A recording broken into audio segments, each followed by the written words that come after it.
É o WW voltando do intervalo. Vocês sabem que vai ter turbulência política quando a gente começa, a nossa obrigação, trazer o noticiário. A gente começa a falar cada vez mais de CPI, CPI, CPI. As recentes ações do MST, no chamado Abril Vermelho, criaram uma nova crise no governo Lula, que tenta, de um lado, se aproximar da agroindústria, enquanto de outro, quer agradar esse movimento, que vai acabar sendo alvo de uma CPI. Reportagem de Adriana de Luca. A pedido de Lula, o ministro da Fazenda, Fernando Haddad, viajou a São Paulo nesta quinta-feira para se reunir com lideranças do MST. A pauta do encontro se concentrou no pedido de liberação de verbas para a reforma agrária e outros temas de interesse do grupo. Essa pauta de reivindicação tinha 3 objetivos: melhorar os recursos do INCRA para a obtenção de terra e adquirir terra de devedores da União para a reforma agrária, construir uma nova agenda com desenvolvimento da reforma agrária a partir de crédito e de uma nova política de juros para financiar a agroindústria e, por último, trazer para o ministro a importância de colocar a reforma agrária na agenda do desenvolvimento. Além disso, o presidente convocou de volta ao Brasil o ministro da Agricultura, Carlos Fávaro, que estava em Londres para participar de encontro com empresários. A missão é resolver logo a questão e evitar mais desgaste para o governo. Ao longo da semana, Fávaro já tinha criticado as ações do MST. Nas últimas semanas, o MST invadiu uma área de preservação ambiental da Embrapa, sedes do INCRA em pelo menos 7 estados, além de 8 propriedades rurais em Pernambuco. De acordo com o movimento, há cerca de 100 mil famílias em acampamentos por todo o Brasil. Nesta quinta-feira, o movimento disse em comunicado que chegou ao entendimento com o governo federal e declarou encerrada a mais recente jornada pela reforma agrária. Sob pressão do grupo, o governo substituiu os titulares de superintendências do INCRA em 19 estados. Após o encontro com Haddad, as lideranças do MST se comprometeram a deixar as áreas ocupadas. Nós vamos desocupar a Embrapa assim que nós achar um local para colocar as 800 famílias que estão lá e que nós vamos desocupar a área da Suzano. Estamos numa negociação com o governo do estado, porque aquela área é pública, para que adquira essas áreas da Suzano para passar para fim de reforma agrária. A retomada da frequência nas ações do MST atinge o governo, pois confirma a previsão que opositores faziam ainda durante as eleições de que a prática voltaria com força no novo mandato de Lula. Em março, foi protocolado na Câmara dos Deputados pedido de abertura de uma CPI para investigar a atuação do grupo. Agora, a instalação depende da aprovação do presidente da Casa, Arthur Lira. Em reunião com deputados da Frente Parlamentar Agropecuária, Lira disse que, caso o governo não consiga conter o movimento, abrirá a CPI. Daniel, bom, só uma observação entre parênteses. Ocupar uma área da Embrapa é de uma ironia trágica. A Embrapa é o símbolo do sucesso brasileiro no campo agrícola. A Embrapa deveria ser festejada. O MST não está aí para festejar esse tipo de avanço, ele está aí para festejar atraso. Mas se tivesse para festejar avanço, teria que festejar a Embrapa. A Embrapa é algo que deu certo. O Estado investiu em ciência e tecnologia, em pesquisa e desenvolvimento, criou uma revolução no campo agrário que tornou o Brasil essa superpotência de produção de alimentos. Aí vão lá e ocupam a Embrapa. E essa que eu acho que é a ironia trágica, fecha parênteses, chega de editorializar. Daniel, como é que o Lula quer resolver essa parada? Vamos usar a linguagem que ele muitas vezes gosta. Como é que ele vai resolver essa parada? Ele faz um ministério voltado para a agricultura, o MAPA, né? O Ministério da Agricultura, Pecuária e Abastecimento, esvazia o ministério e cria um ministério para o MST chamar de seu. Aí chama o ministro do ministério esvaziado e manda resolver?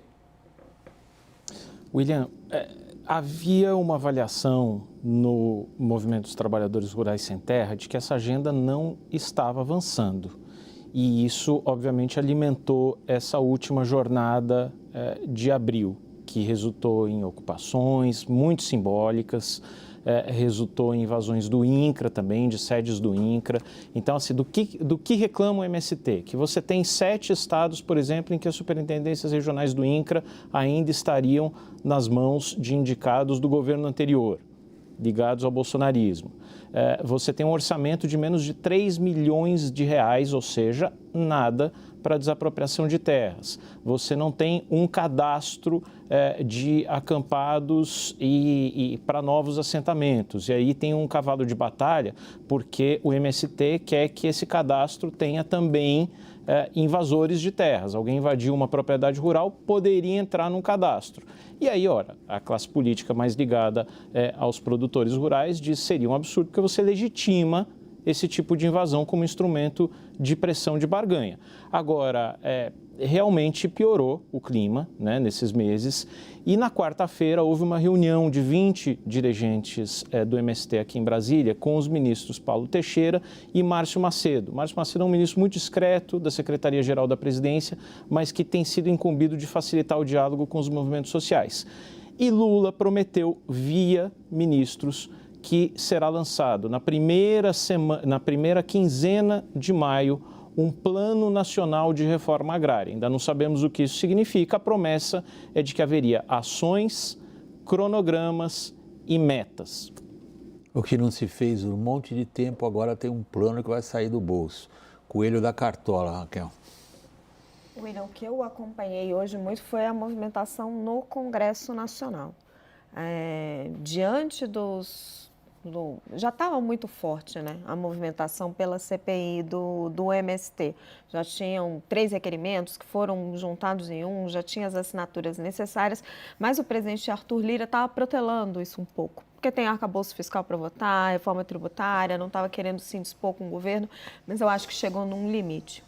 Ontem, na reunião com a Frente Agropecuária, ele deixou muito claro que ia dar um recado no Planalto, que se não parasse, se eles não conseguissem colocar um limite no MST, que ele ia abrir a CPI. Ouvi isso de deputados que participaram e depois fui procurar aliados do próprio presidente Lira e me disseram que é isso mesmo, que a pressão sobre ele ficou muito forte e que ele chegou num limite e ele está pressionando o Palácio do Planalto a dar uma resposta. Pergunta capciosa, Caio. O governo está interessado em pôr um limite ao MST? O governo... William, sabe uma questão, eu cubro essa questão fundiária bastante, já tem algum tempo, gosto de cobrir. Eu sinto, em termos macro, que o tensionamento, a polarização política, a violência política no Brasil, o grau de agressividade dos polos e dos opostos já de 5, 10 anos para cá na política brasileira fez com que o governo olhe essa questão com essa régua, porque depois de 4 anos de governo Bolsonaro, que o MST praticamente não invadiu nada, isso voltar... Isso potencializa uma indignação de muitos setores da sociedade contra o governo. E boa parte, talvez, até desses setores que apoiaram essa eleição. Setores do agronegócio, inclusive. Então, tem esse fator de um contexto político macro que o governo olha essa questão como um problema em razão disso. E também no MST, a mesma coisa. O Abril Vermelho, ele não foi o que o MST planejava que fosse. Não foi. Como foram outros abrios... Você diz na amplitude? Na amplitude. Aquele movimento que a gente retratou aqui, no WW... Sua reportagem. Foi um componente importante nesse contexto. O movimento ao qual você se refere, só para refrescar a memória de quem nos acompanha, é a organização de produtores rurais, particularmente no estado da Bahia, no Mato Grosso do Sul, Mato Grosso, uma parte em Goiás também, dispostos a enfrentar e repelir eles mesmos as invasões, o que é um potencial perigosíssimo. Mas prossiga, cara, por favor. O governo olhou isso também. Falou, poxa, daqui a pouco tem tiroteio no campo e gente morrendo, dos dois lados. Então, eu fico com uma reflexão constante que eu tenho tido nessa cobertura de que esse caldo político do Brasil atual, da agressividade, levou tanto o governo a pôr um pé para trás, quanto também o MST a dar uma recuada também. Agora, fato, essa semana, o MST fez eles chamam institucionalmente de jornada de lutas, eles estiveram com diversos ministros, eles estiveram com diversos, até com o Ministério da Cultura, até com o IFAM, né? Eles se reuniram... E com o ministro da Fazenda hoje. Sim, com o ministro da Fazenda hoje aqui na Avenida Paulista, né? Que o Haddad estava aqui para, assim, é um governo que abre sim as portas, mas o Abril Vermelho não foi o que eles planejaram que isso seria. Caio, mas assim, eu também estava com essa sensação de que eles tinham recuado diante da ameaça de CPI, etc. Só que aí teve um monte de ação recente.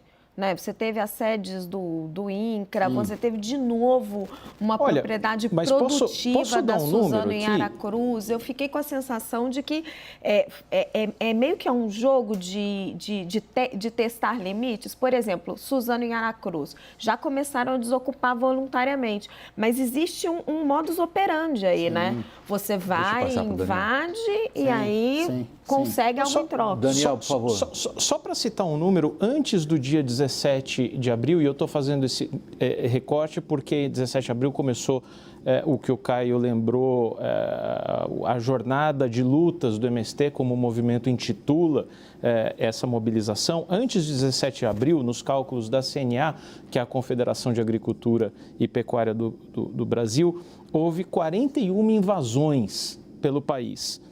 Isso pode parecer pouco, mas em 3 meses já se superou todo o número de 2022 e é o maior número desde 2016. 2016 porque foi quando Dilma Rousseff sofreu um impeachment. Eu acho que tem um aspecto ali que a gente também não pode ignorar, que é a repercussão dessas invasões e das ações do MST nos planos estaduais.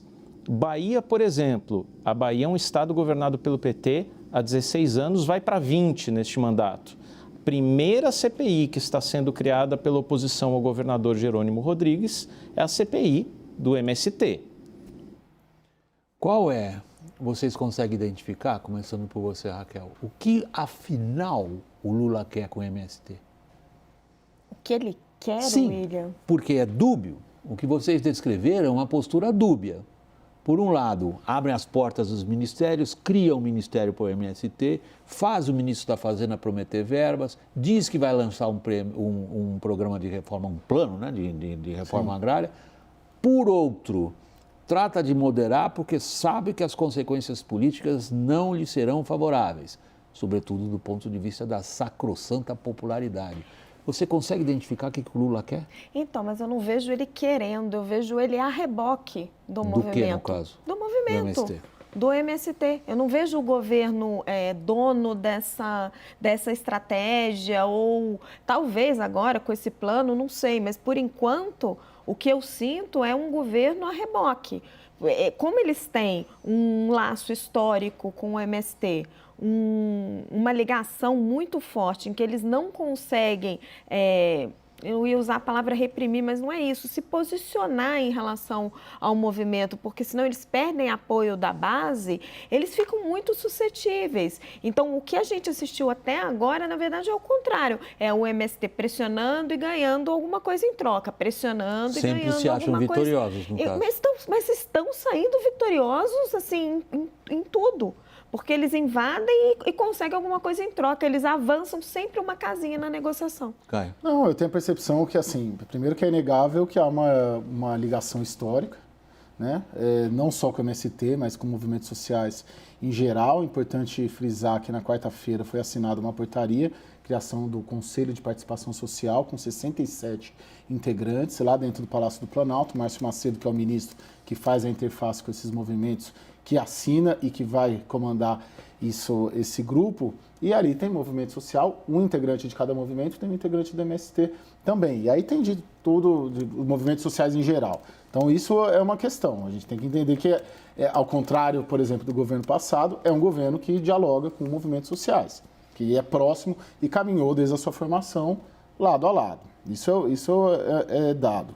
Agora, eu tenho a impressão, eu coloquei o calor político, ou a temperatura política como um fator dos dois lados recuarem. O governo, sim, de fato, o MST trabalha assim, opera assim, pressiona e o governo dá algo, e o governo deu. E acho que nessa operação política toda, o MST fez um abril vermelho menor do que ele se esperava, tanto que o governo falou, olha, vocês vão dar discurso para a oposição, mas também porque o governo foi abrindo ali as portas, como abriu nessa semana. Caio, eu queria voltar, eu começo pelo Daniel, passo depois a Raquel e você, essa pergunta reformulada de uma outra maneira. É possível identificar se na visão que o governo traça da realidade política, um tipo de postura como o do MST, que é claramente ilegal, que abre um flanco imenso, com toda a razão, de repúdio a esse tipo de conduta. Cada vez menos tem adeptos do ponto de vista das vantagens políticas. Se o governo enxerga isto como um passivo político ou ao contrário, Daniel, começando por você. Mas se o governo enxerga o MST como um fator de peso a seu favor. Não, eu tenho visto preocupação. Óbvio que eu posso ter batido numa porta errada, posso estar no caminho errado, mas tudo que eu tenho ouvido é uma preocupação em que, inclusive, que essa mensagem foi transmitida para a cúpula do MST de que, olha, por parte do governo, né, de que, olha, MST, vocês estão prejudicando o governo. Vocês têm um aliado no Palácio do Planalto e vocês estão prejudicando o governo, porque vocês estão criando um clima de instabilidade, de animosidade entre o empresariado. Você veja, por exemplo, que nas invasões ali das terras da Aracruz, a Federação das Indústrias do Espírito Santo atuou muitíssimo e foi fortemente contrária, né? Se posicionou publicamente de uma forma dura. Então, você vai minando ali diálogo com o empresariado. Então, o governo pediu calma para o MST e pediu ajuda ao MST com contrapartida. Quer dizer, esse plano prometido para maio, que eu não sei nem se as ações já estão muito bem definidas, porque ninguém sabe explicar o que vão ser, né? Mas isso já mostra esse grau de preocupação. Olha, parem um pouco, porque eu preciso da ajuda de vocês. Sobrou uma manchete para você e uma manchete para você, Caio. O governo vê o MST como uma ajuda ou um obstáculo, uma coisa que atrapalha? Neste momento, está atrapalhando, está dificultando. Eu acho que ele mede o grau de risco, a depender dos passos que o MST dá. Se o MST avança muito, o governo opera para que o MST recue e vice-versa.